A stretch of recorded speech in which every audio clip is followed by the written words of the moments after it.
Hello and welcome back to There's a Book for That. We're continuing with our Valentine's Day series, and today is actually Valentine's Day. This means I finally get to wax lyrical about the main book that I wanted to talk about during this Valentine's Day extravaganza. A book by Turkish author, the winner of the Nobel Prize in Literature, Orhan Pamuk, and it's called A Strangeness in My Mind. I read this book in 2022, and it's possible that this book changed my life, or at least gave me a lot to think about, a puzzle to solve. It remains a mystery, nibbling away at the wiring in my mind, and I am inviting you to come along and see if you know the answer to the question, why would a man who wrote love letters to a girl for 3 years suddenly find his happiness with another girl after being tricked into marrying the second girl that he did not love? The book is not really about this. In fact, the book is about many other things, but I was so distracted by this question that I could barely focus on anything else. Here's a blurb from the book, even though the first part is not quite accurate, as we will see. Quote, A Strangeness in My Mind is a novel Orhan Pamuk has worked on for 6 years. It is the story of Boza Selamavlut and the woman to whom he wrote 3 years' worth of love letters and their life in Istanbul. This part isn't accurate. It's not her he was writing to, but okay, fine. In the 4 decades between 1969 and 2012, Mevlut works in a number of different jobs on the streets of Istanbul, from selling yogurt and cooked rice to guarding a car park. He observes many different kinds of people thronging the streets. He watches as most of the city is demolished and rebuilt, and he sees migrants from Anatolia making a fortune. At the same time, he witnesses all of the transformative moments, political clashes, and military coups that shaped the country. He always wonders what it is that separates him from everyone else, the source of that strangeness in his mind.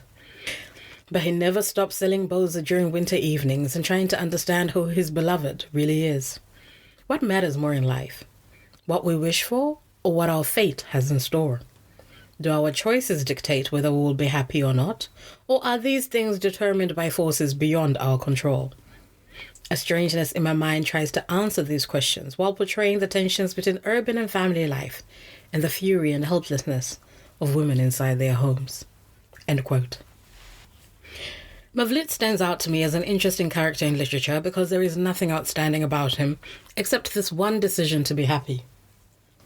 I'm fascinated by that because most people, even when they get exactly what they worked for, what they yearned for, still find it difficult to be happy. He's not rich, though he could have been if his father had been a different man. He's not successful, though he could have been had he been a better student. He's not a playboy, though he could have been, as he's described as being handsome, and had a very physical job that would have given him a hot barge to go with it. In short, he's an ordinary man with a very ordinary life. He works as a waiter, a rice vendor, sells boza, a traditional drink, never makes it to owning his own store, yet he manages to keep his family going, and most importantly, he's happy with that. I don't mean content or just getting by and grumbling, I mean happy.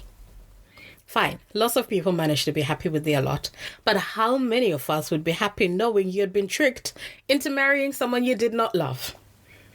In an interview on the subject of the book, Orhan Pamuk says, quote, Generally, novels are written to explore the individuality of middle or upper-class heroes. They also convey the humanity of the poor characters, but they emerge as lovable or color, challenging social conditioning that stands on the edge of the actual individual. I wanted to write about an individual who is poor, but has a completely different, special story. There is a lack of individuality in poverty, but I didn't want to bring those two together. On the contrary, let Mevlut be more individual than anyone else. Let him be the most individual in the book. Let that be processed the most. For me, that was the intellectual effort. Let me write a hero, let him be the most developed individual, but let him be the one with the least features. I believe he completely succeeded because Mevlut is the most ordinary of men, and yet he makes, in my mind, one extraordinary decision that guarantees him a happy home and life. If I had to write a summary of the book, I would emphasize the parts that we're going to be talking about today. Namely, that the girl that Mavlut writes to for 3 years is not the woman that he marries, and that the woman that he marries turns out to be the woman that he loves, and she believes she is both the woman he was writing to and his beloved. Confused? Duh. But imagine how confused you would be if you were Mavlut. So let's rewind and find out how this all transpired. Cast your mind back. Turkey, the 1960s. Mavlut is a young man at his cousin's wedding. He sees a beautiful young woman with enchanting eyes. Too shy and poor to approach her, he speaks to his cousin Suleiman, who says that he will pass on letters to her on Mavlut's behalf. Suleiman tells our Mavlut that the girl's name is Raiha, so it is to Raiha that Mavlut addresses his letters.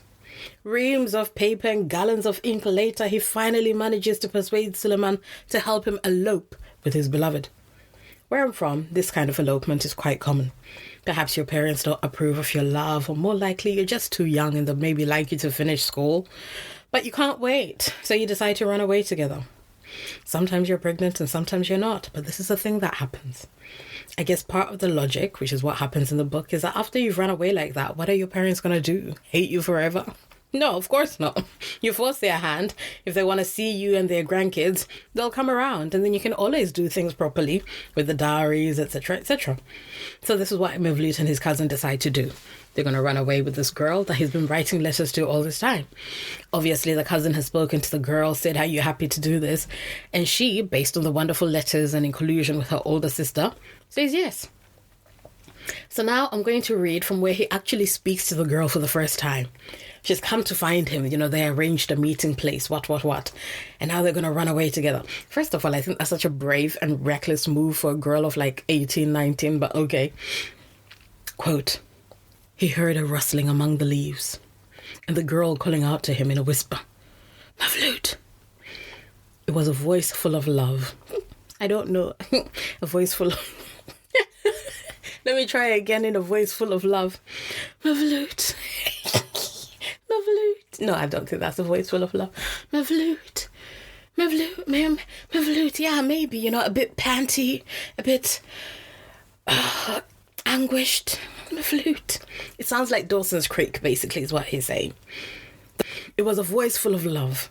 The voice of someone who had read the letters he'd sent during his military service. A trusting voice. Mavlut remembered those letters now, hundreds of them, each written with genuine love and desire. He remembered how he had devoted his entire being to winning over that beautiful girl and the scenes of happiness he'd conjured in his mind. Now, at last, he'd managed to get the girl. He couldn't see much, but in that magical night, he drew like a sleepwalker to the sound of her voice. Romance! End quote. So guys, they're holding hands. They're running through the trees of this forest, walking in the dark. At some point, these dogs, they have to run, and they're going. Cousin's supposed to meet them somewhere, and we're back. Quote, they reached the road to Akshahir, out of breath. Mavlut was sure they were on time. All that remained now was for Suleiman to turn up with the van, and then nobody could take Raya away from him. Mavlut had begun every letter invoking this girl's lovely face and her unforgettable eyes, inscribing her beautiful name, Raya, with lavish care and desperate abandon at the head of each missive. Now he was so happy at the thought of those feelings that he couldn't help but quicken his steps. In the darkness, he could scarcely see the face of the girl he was eloping with. He thought that he might at least take hold of her and kiss her, but Raya gently rebuffed his attempts with the bundle she was carrying. Mavlut liked that. He decided that it would be better not to touch the person he was to spend the rest of his life with until they were married. Hand in hand, they crossed the little bridge over the river Sar. Raya's in his was light and delicate as a bird. A cold breeze carried the scent of thyme and bay leaves over the murmuring water. 10 minutes later, they saw the taillights of Suleiman's van beside the gurgling fountain. Mavlut felt himself drowning in happiness. He felt bad for having doubted Suleiman. Raya took her bundle and sat in the back of the van, engulfed in darkness. Mevlut and Suleiman had planned it that way in case word got out that Raya had run away and the gendarme started searching vehicles on the road. End quote. Hey! So he gets in the van. She's at the back of the van. He thanks the cousin. They go forward. Then it turns out that she hasn't properly closed the door of the van. You've been there. The cousin says, hey, she hasn't closed the door. Get back there. So Mevlut goes back to close it. And in a peal of lighting that illuminates her face, he finally gets a clear look at this woman. Quote, for the first time, Mevlut got a proper look at the face of the woman who he was to spend a lifetime with. He would remember the utter strangeness of that moment for the rest of his life. End quote. They get back in the car. That's not the right girl. He's trying to process it. How did he end up in this? What? Who is that person? That's not her. Is that her? No. His cousin, this sneaky, wicked man, asks him, no regrets? The cousin drops them off at the train station, tells Mevlut to make his new wife happy, and drives off. Mevlut's mind is a mess. He takes a closer look at her again, now in the lights of the train building. Quote, a closer look, this time enough to confirm what he had glimpsed but not quite believed while shutting the back door of the van. He looked away. This was not the girl he had seen at the wedding of his uncle's eldest son, Korkut, in Istanbul. This was her older sister. They had shown him the pretty sister at the wedding, then they had given him the ugly sister instead. Mevlut realized he had been tricked. He was ashamed and couldn't even look at the girl, whose name may well not have been Raya. Imagine, he's run away with her. He can't even be sure that's her name. Okay. Coming from a Christian tradition, the Bible tells the story of Jacob. It's told in the book of Genesis. In this story, we learn that Jacob, also known as a trickster, falls in love with a beautiful girl named Rachel. He proposes marriage and the father says yes. The wedding goes ahead. But when he unveils his new wife, I'm very anti-veil. Since reading this book, everyone must show their face from the beginning. So he removes the veil and he finds that it's not Rachel, it's her sister, Leah.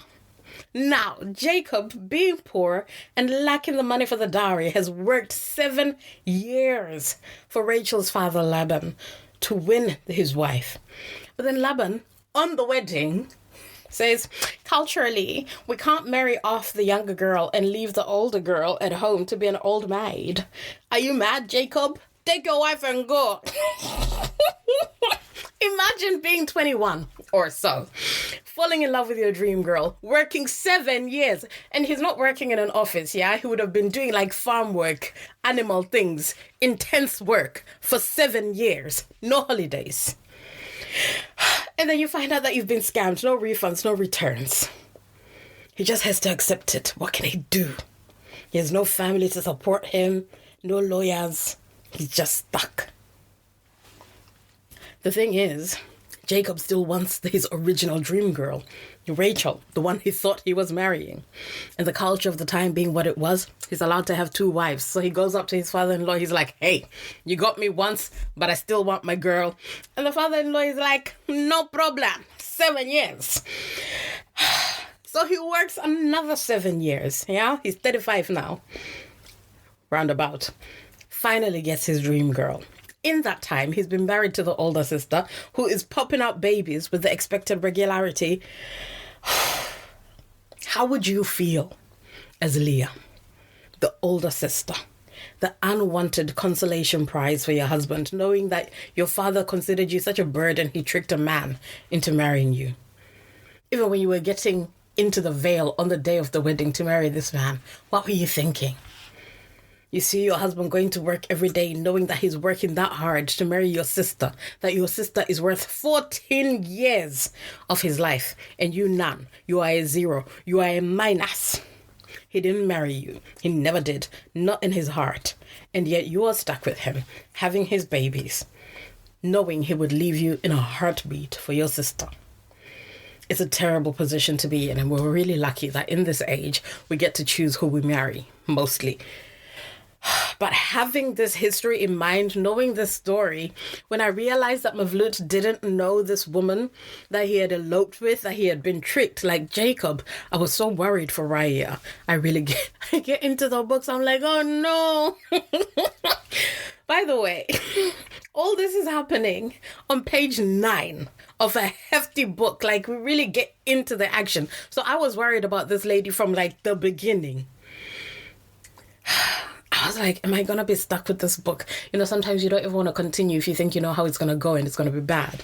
So I'm like, am I going to read this book about this woman whose life was ruined by a mistake? I was really worried. What life would she have with this man who never loved her and spent 3 years writing to her sister? I continue the book. And on the way home, on the way to the new home, on the train, with this stranger that she's talking to for the first time now, even though she's been receiving his letters for 3 years, she realizes from his behavior that he's disappointed, and she begins to cry. Quote, 2 hours later, at dawn, Mavlut saw there were tears in Raya's eyes. The compartment was still empty, and the train was making its noisy way down a purple-hued landscape with cliffs at every corner. Do you want to go back home? Mavlut asked her. Have you changed your mind? She cried even harder. Mavlut put his arm around her shoulders, awkwardly, but then because it was so uncomfortable, he pulled his arm back. Raya cried for a long time. Mavlut felt guilt and remorse. You don't love me, she said at length. Why do you say that? Your letters were so loving, but you tricked me. Was it really you who wrote them? I wrote them all myself, said Mavlut. Raya kept crying. An hour later, when the train stopped at Afyonkara Hisar station, Mavlut jumped off the carriage and bought some bread. Mavlut was happy to watch Raya as she looked out of the carriage at the towns that passed. Everything was interesting. The whole world was new. She fell asleep with her head on his shoulder. Mavlut couldn't deny that this made him happy, nor that it made him feel a sense of responsibility. Mavlut fell asleep, surprised that he was about to fall asleep. They woke up together when the train stopped at Eskishehir and panicked for a moment, thinking the gendarme had caught them. But then they relaxed and smiled at each other. Raya had a very genuine smile. It was hard to believe that she might be hiding anything or to suspect her of scheming in some way. She had an open, decent face full of light. Mavlut knew deep down that she must have colluded with those who had tricked him. But when he looked at her face, he couldn't help but think that she had to be innocent in all this. As the train moved closer to Istanbul, they talked about the huge factories they passed along the way.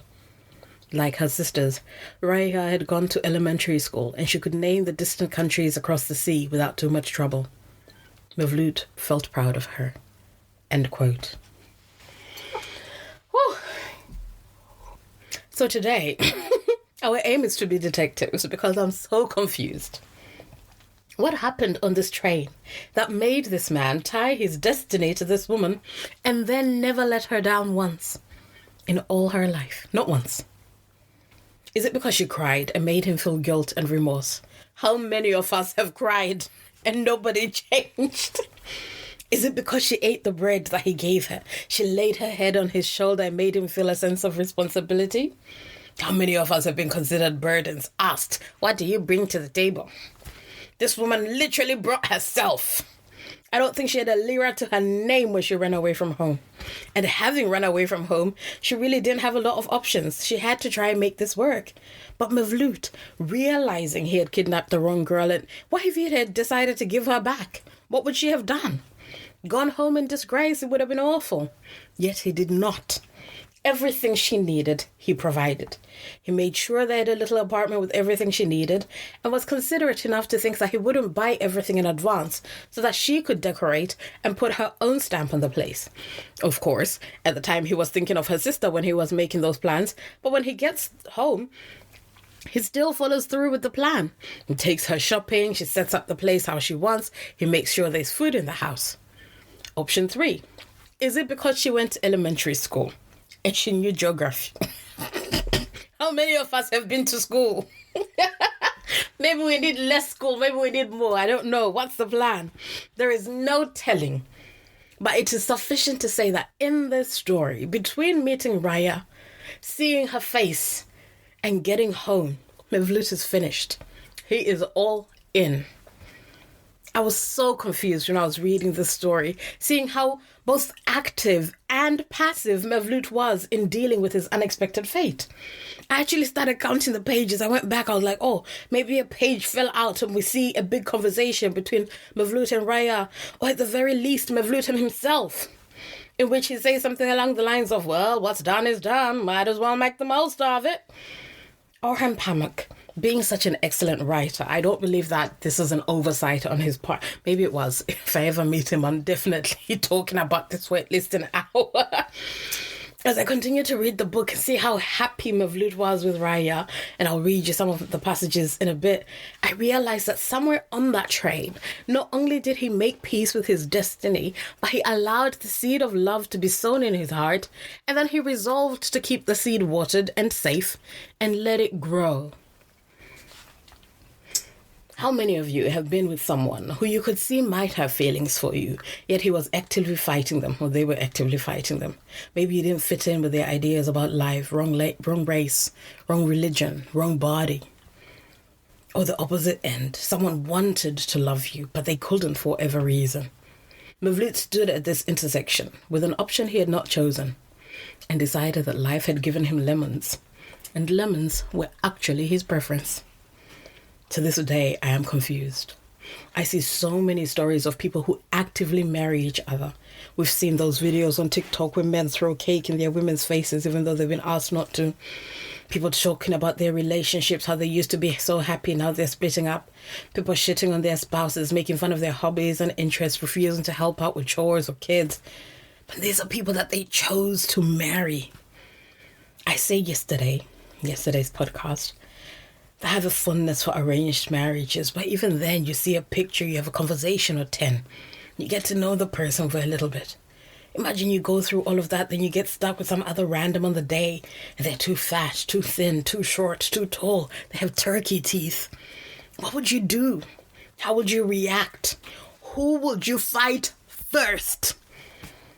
Can you imagine Mevlut on Reddit? I wrote letters to a girl for 3 years. And I thought she had agreed to elope with me, but actually my cousin tricked me, and now I'm stuck with her ugly sister. Am I the asshole? The internet would melt with people telling him to send her back, get rid of her, marry the other sister, kill your cousin.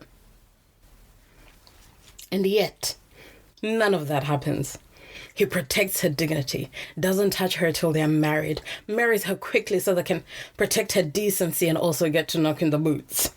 And then he sets about making her happy forever. That's it. What was the secret?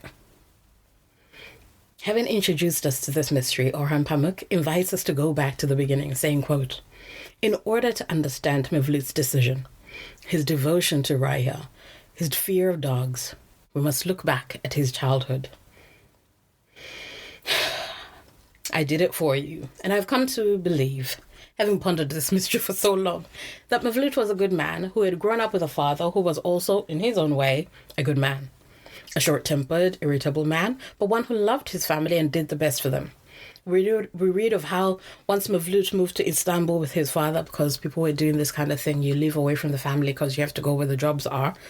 Mevlut would make soup every day for them to eat in the evening. The soup is delicious, my boy, said his father, every time.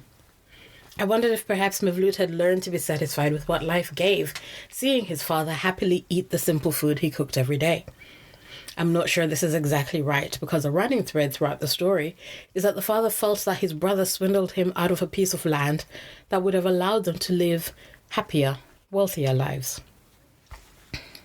Maybe Mevlut just wanted to get married and he had made up his mind that this is what he wanted out of life and he set out to get it. Having found Raya, though not in the form he expected, he decided that having a strong family life was the most important thing. I think that this might be the closest thing to the truth. And perhaps also part of Orhan Pamuk's commentary on modern society and the ways in which living as a migrant, even a few hundred miles from home, changes you. You are alone, away from home, extended family, living in a new way, a way that's actually really different in the history of human beings. The last 200 years or so have completely changed societies across the world. And the individualism of living alone, taking care of the house and home, having no one to speak to in the evenings, all these things can take a toll. Perhaps all you want after a time is just someone to share life with. Loneliness is one of the most common shared experiences of the modern age, and family has always been the one thing that people could turn to in an effort to try and fix that. In every community where modernity took a lead, we have stories of men going back home to marry someone familiar, who understands their culture and traditions, with varying results. Back home when I was growing up, there used to be a show about miners, and it was the same kind of thing. They went to work in the mines, and they didn't have their families, etc., and all the kinds of things that go along with that. Perhaps culturally, there is more acceptance that love and marriage don't always go together. You marry someone that you can live with. And that perhaps these things, love, etc., it's not the most important thing that you need to build a strong, relatively happy family. And so maybe he's better primed for that than most of us would be.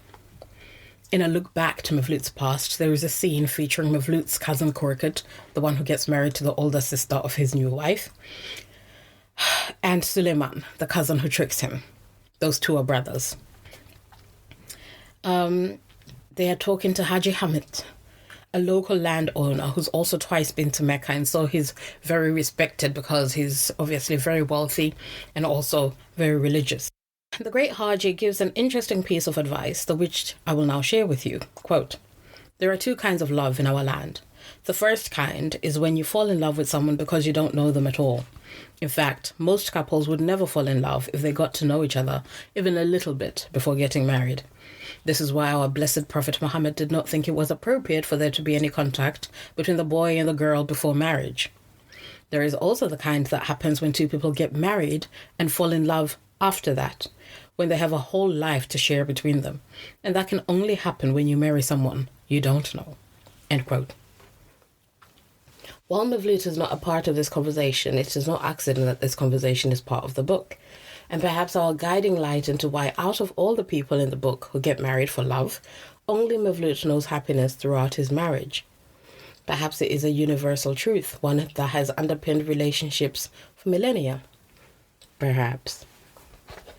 I don't want to spend too much time on Mevlut falling in love with the wrong girl. Well, falling in love with the right girl by calling her the wrong name, I suppose. But what is worth mentioning here is that he goes to his cousin's wedding against his father's wishes, and while talking to his cousins, they see this bride, the oldest one of three sisters, Vedia, is the one marrying Korkut, Mevlut's older cousin. Vedia's younger sisters, Samia, the youngest and prettiest, and Raya, the middle, not so special one as the boys refer to her, are of course present.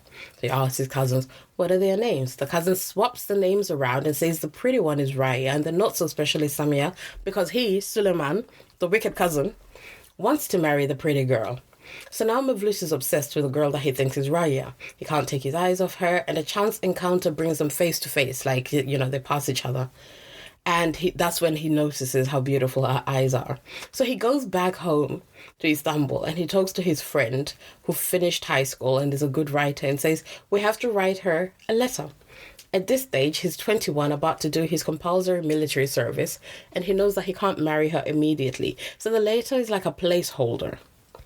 And this is what the first letter says. This is just a small part of it, but we have to get into it, right? Quote, "I walk the dark streets at night, and suddenly I see those eyes before me." He's obsessed with her eyes. We get it. She can see. "Your eyes are like ensorcelled arrows." This is why I wanted you to hear this. Ensorcelled. Bewitched. "Your eyes are like ensorcelled arrows that pierce my heart and take me captive. I am your prisoner. I can think of nothing else but you, ever since your eyes worked their way into my heart." Listen. Some people are getting ensorcelled arrows, and you are there getting WYD. We must raise our standards.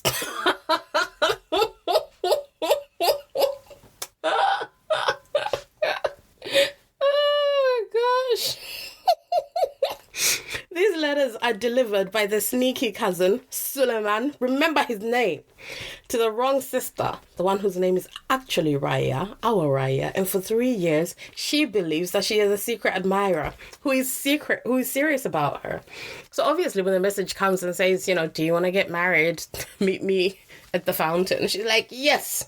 She's been receiving these letters for 3 years from this young man who everyone agrees is good looking. So she must have felt really special because as a plain girl, people will always remind you that you are plain.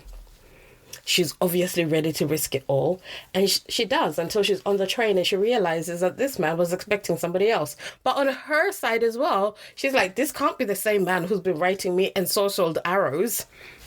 So she thinks that she must have been catfished, and this is not the man who was writing to her. Have you ever been catfished? It's no fun. My first foray into internet dating, maybe a decade ago, I met this guy on one of those dodgy sites. Probably plenty of catfish. I see this Hardy. We match, we start talking, we move on to a phone call, we talk politics and whatnot for 2 hours, agree to meet for dinner the next day. I turn up. I'm looking at this guy and something seems off.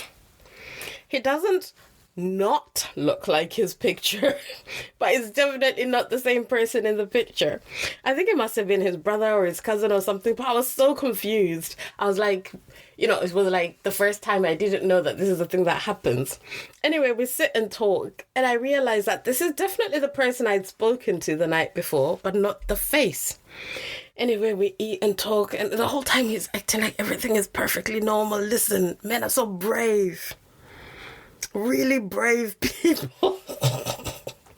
I'm getting more and more annoyed because I left my house for the wish version of my date and I don't like it.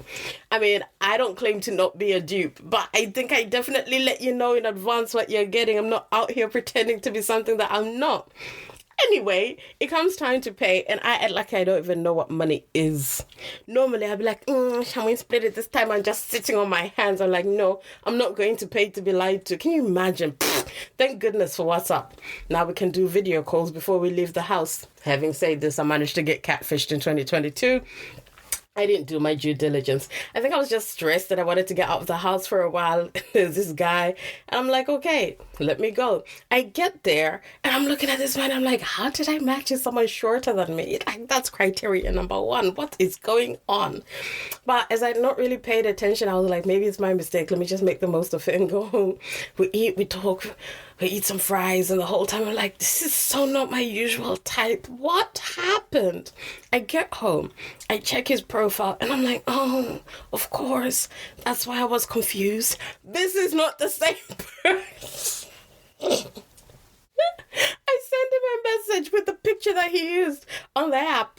And I'm like, who the hell is this guy? And this man says, it's someone that I love very much. What the fuck are you talking about? What does that have to do with me? You're not this guy. And then he's trying to tell me, oh, I didn't know you couldn't use other people's pictures. I'm sorry. Oh, listen. I like pretty people, so I think part of me is just like, 1 out of 10 I can handle being catfished. But can you imagine being catfished on your wedding? I would die. Can you imagine if I turned up to make a lifelong contract? Lifelong contract in 1960s where people are not getting divorced. And it was this boring man with his truck driving stories. He spoke about driving a truck a lot. Guys, do your due diligence. Maybe don't wear a veil at the wedding. No veils. No veils. Anyway, we're back on the train. He says, no, it was me who wrote you the letters with the ensorcelled arrows. Raya is like, okay, fine, I believe you. And she's like, okay, maybe he's just nervous. And we know already at this stage, she's already warming up. She's putting her head on his shoulder. He's smiling to himself. Oh, I'm so responsible. Again, we don't know why. But once they get back to the house, he shows her around the apartment, takes her shopping, and she starts setting up their home. The whole thing is really interesting to me because I don't know if I would be just like, okay, yesterday I was in my father's house as a young girl. Today I'm a wife. Let me set up my new home. I need like a small period to adjust. Anyway, she's like, oh, he seems stressed. Quote, I immediately sensed that once we'd given the house a thorough scrubbing and swept away the cobwebs, it would be cleansed of all Mevlut's disappointments, his fears, and the demons in his mind. End quote. How right she was. It seems especially astute, considering at this stage she's known him for like 24 hours, but I believe she's right. Later on, he leaves the house to give her some privacy so that she can shower after all that cleaning. And when he gets home, we get the answer to the question that I've been asking, even though I find it hard to understand. Quote, Raya's narration reads, there's an interesting thing about the book. All the other characters speak in the first person, but Mevlut is the only one who borrows the narrator's voice and is always in the third person. Perhaps this is what Orhan Pamuk was saying in his interview. Mevlut is so significant, but also not so outstanding. We never truly understand him and the mysteries in his mind because he never actually addresses us. Anyway, Raya says, quote, once I had bathed and put on some fresh clean clothes, I lay down on the bed with my back to the door and fell asleep without covering my hair. The text continues with Mevlut coming home. Quote, Mevlut went up to her quietly. For a long time, he looked at Raya, lying on the bed, knowing that he would never forget this moment. Her body and feet looked delicate and pretty under her clothes. Her shoulders and arms stirred gently every time she breathed. For a moment, Mevlut felt that she was only pretending to be asleep. He lay down beside her. His heart was beating fast. If they started having sex now, and he wasn't even sure how to go about doing that, he would be taking advantage of her trust. Raya had put her trust in Mevlut. She had surrendered her life into his hands, and she had taken off her headscarf and shown him her long, beautiful hair before they were married, before they'd even had sex. As he looked at her long, flowing locks, Mevlut sensed that this trust and surrender would be enough to bind him to Raya, and understood just how much he was going to love her. He wasn't alone in the world. He watched Raya breathing in and out, and his happiness seemed boundless. She had even appreciated his letters. End quote. Did he just want to feel appreciated? How does love grow? How is the seed sown? Is there some secret formula that anyone can use? Oftentimes when we think about how love happens, we think about the feelings or the brain chemistry, but honestly, and this is the crux of the matter for me, the end of my peregrinations through the lives of my friends Mevlut and Raya, I think that it is largely a choice. We make choices about who we want to treat well and who we do not. We make choices about how to behave towards one another, and then we follow through with those choices. Throughout the ages, in a majority of societies, marriage has been about honoring a contract with another person, another family. It has been much less about how you feel about honoring that contract. This meant that people had to make choices, whether to be faithful, whether to take care of their children, whether to be kind to each other again, with varied results. You would think then that now that people can make choices about who to marry, their entire industry is dedicated to love and marriage, hence this day, we would be seeing the best marriages, the happiest people, but this is frequently not the case. The statistics for divorce are shockingly high, and this excludes breakups of relationships where people are not married. In these marriages where love is the center and we can choose to follow our bliss, it is often the case that our bliss moves with the wind and the green grass is always over the horizon. People do not choose to be good to each other and to stay making it work. Or sometimes they're expected to stay without the other half of the equation of making it work, where there's a partnership of people working towards each other's happiness. Just empty loyalty is demanded. Perhaps this is why the story of Mevlut struck me so. It was an aberration. It did not match with anything I've seen or heard, that one could make such a choice and stick with it, even in fiction. Even in fiction, it is so rare that I've never come across it, though I have come across stories of happy arranged marriages. The element of choice is so present, and he does not make the choice once. He honors this choice till the end, to the extent that some years later, Suleiman, our wicked cousin, who led him astray, becomes jealous when he sees his cousin living in wedded bliss and tries to ruin it for him, and fails because Mevlut was standing on business and loving his wife. Quote, surely you must know Raya. He's telling Raya at a mutual cousin's house or something. All those letters Mevlut wrote when he was in the military were meant for Samia. What? I read some of them before I passed them to Vedia to give to you. Those eyes Mavlut wrote about were not your eyes, Raya. Being a wicked man, Suleiman tries to justify his wickedness, quote, I had no intention of upsetting poor Raya, but in the end, isn't the truth what matters most? When she gets home, I doubt she'll ask him. She'll cry about it for sure. But once she's thought it over, she'll realize everything I told her is true. Wicked man, end quote. Then Raya does her own thinking, flitting between her doubts and her certainty. Mavlut's words and actions over the years and weighing him up on the scale of her heart. Quote, as soon as I saw Mavlut's sweet boyish face that evening, I knew Suleiman was lying. But the next morning, while the girls were out playing in the garden, I remember the way Mavlut had looked at me at Akshahir station the night we eloped, and I became uneasy again. Suleiman had been the one driving the van that day. I took the letters out from where I had kept them, and I read them through again. I felt relieved. They sounded exactly the way Mavlut talks to me when we're alone together. I felt guilty for having paid any mind to Suleiman's lies. But then I remembered that Suleiman had brought me the letters, and I felt unsure. She even talks to Samia, her sister, who of course cannot say much. She doesn't know, or does she? But luckily, Mavlut has throughout the years said and done enough to show Raya that he loves her and how much, that she's able to re-stabilize eventually and continue being happy for the rest of her life. Some things in life are secrets. They are hidden away in deep wells, and even if we could go down to those depths, we would find them unfathomable. Even if we could fathom the mystery, we would find it impossible to apply to our own lives. We would lack the resources, the time, the will, and soon our own lives would end, and the mystery would remain. However, in reading this book, A Strangeness in My Mind, reading it once and again, going through it, pondering its words as I was preparing for GCSEs, I've come to this conclusion. It's very much what I said in the episode on the Prophet.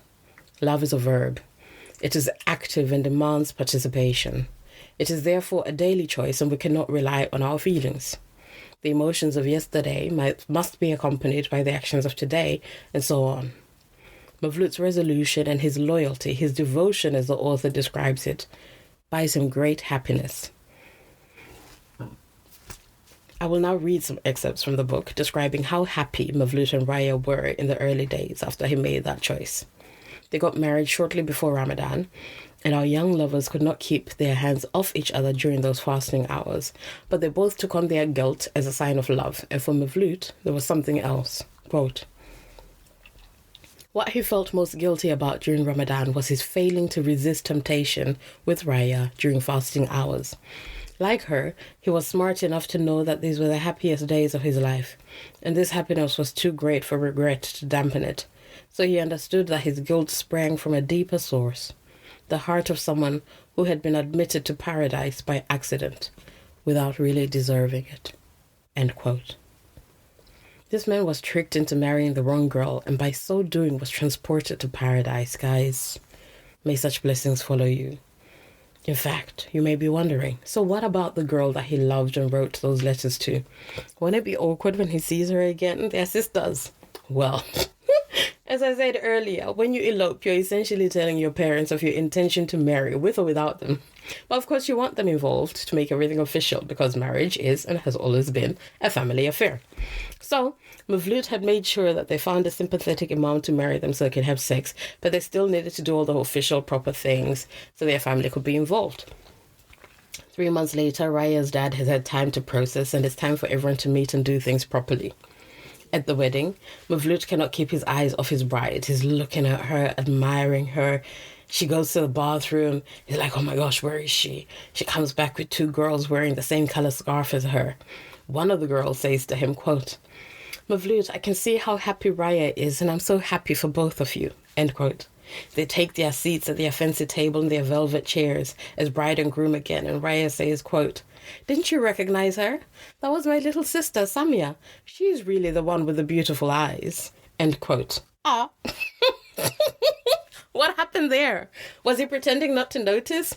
No, because Suleiman, the worst or best cousin in the world, quotes, notes, quote, I thought at first Mevlut had skillfully kept his emotions in check, but then I realized, no, he hadn't even recognized Samia, the beautiful girl he had written all those letters to. End quote. Listen, Mevlut isn't even thinking about her at all. His mind is on his wife, how beautiful she is. Remember when he called her the ugly sister?